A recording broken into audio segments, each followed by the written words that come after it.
सारे मंदिर 12:30-1 बजे तक बंद हो जाते हैं। तो राजभोग के बाद श्रीनाथ जी का मंदिर बंद हुआ। सोई श्रीनाथ जी गोविंद स्वामी और कुछ सखाओं के साथ खेलने निकल जाते गोवर्धन पर्वत पर। आज गोविंद स्वामी बोले लाला छुपन छुपाई खेलेंगे। ठाकुर जी बोले ठीक है। और जैसे छुपन छुपाई खेलने लगे महाराज, तो पहली डायन गोविंद दास जी की आई। बोले सब छुप जाओ, मैं 10 तक गिनती करूंगा फिर दौड़ूंगा। ठीक है। अब कोई महाराज वृक्ष के पीछे चलोगे, ठाकुर जी एक वृक्ष के ऊपर चढ़ गए, कोई गुफा में चलोगे, कोई कहीं चले गए। और गोविंद दास जी गिनती करना 1 2 3 4 5 6 7 8 9 10 गिनती पूरी हुई। गोविंद दास जी ढूंढने निकले। लेकिन सबसे सरल था ठाकुर जी को ढूंढना। क्यों?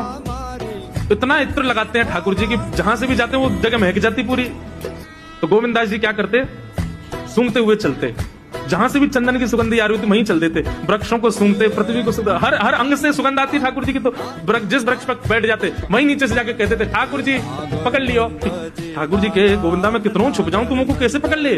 और ठाकुर जी अब तो पकड़ ली, अब आप जाओ, आप गिनती गिनो, हम छुपेंगे। ठाकुर जी बोले ठीक है। ठाकुर जी अब चले गए डाइन डेवे और 1 2 3 4 5 6 7 8 9 10 तक गिनती गिनी, सब छुप गए। अब ठाकुर जी थोड़ी देर तो ढूंढते रहे। ठाकुर जी गए थक, बोले जो तो मिलेगा ही ना गोविंदा, पता ना कहाँ जाके छुप गए, मिले ही ना रो। तो ठाकुर जी कहा किया, ढूंढना छोड़ करके मंदिर में गए और जाकर के अपने बिस्तर पर सो गए। बोले चुपो रे, मैं आई ना रो ढूंढवे तो। और यहाँ गोविंद स्वामी छुप करके बैठे, बोले ठाकुर जी आ रहे होंगे। अब प्रतीक्षा करते करते करते करते शाम के 5 बज गए। गोविंद दास जी बेचारे बार बार इतने सहज हो जाएं कि ठाकुर जी को मैं दिख जाऊं। पहले वृक्ष पे थे, थोड़े नीचे आ गए कि कोई बात नहीं, ठाकुर जी को दिख नहीं रहूंगा, अब दिख जाऊंगा।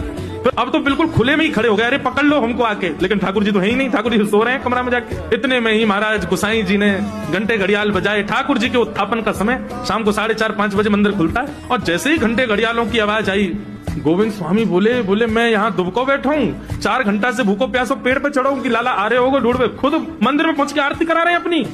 गोविंद दास जी मंदिर के बाहर जाके खड़े हो गए तो देखा श्रीनाथ जी बढ़िया प्रेम से खड़े आरती करवा रहे। जैसे ही श्रीनाथ जी ने देखा सामने गोविंदा खड़ो है तो ठाकुर जी डरन लगे। बोले क्यों? या को पकड़वे में श्रम है, हजार तो थक जाता हूं मैं, हमारे तो आगे सो गए हो और जो गुस्सा कर रहा है। तो गोविंद दास जी का पद है, दाव दे आयो भाज गमार, पद है, पद में ही ठाकुर जी को सुना रहे हैं। दाव दे आयो भाज गमार, कवई तो निकसे को भार, ऐसी दूंगो मार। ठाकुर जी घबराने लगे। गोसाई जी बोले जय जय कहा। बोले देख गोविंदा मुझसे नाराज है, रो मुझको सुना रो है। गोसाई जी बोले हे गोविंदा तुम क्यों ठाकुर जी पे नाराज हो? तुम्हारे लाड़ले ने कहा कि तुम्हें कहा पता, 4 घंटा से पेड़ पे लटको बैठो मैं कि आ रहे होंगे, आई ना, यहाँ के सो गए, जैसे ऐसे काम करे तुम्हारा लाला। गोसाई जी जब ये लीला सुनते तो उनके नेत्र सजल हो जाते। तुम कितने भाग्यशाली हो, जगत नियंता त्रिलोकी नाथ।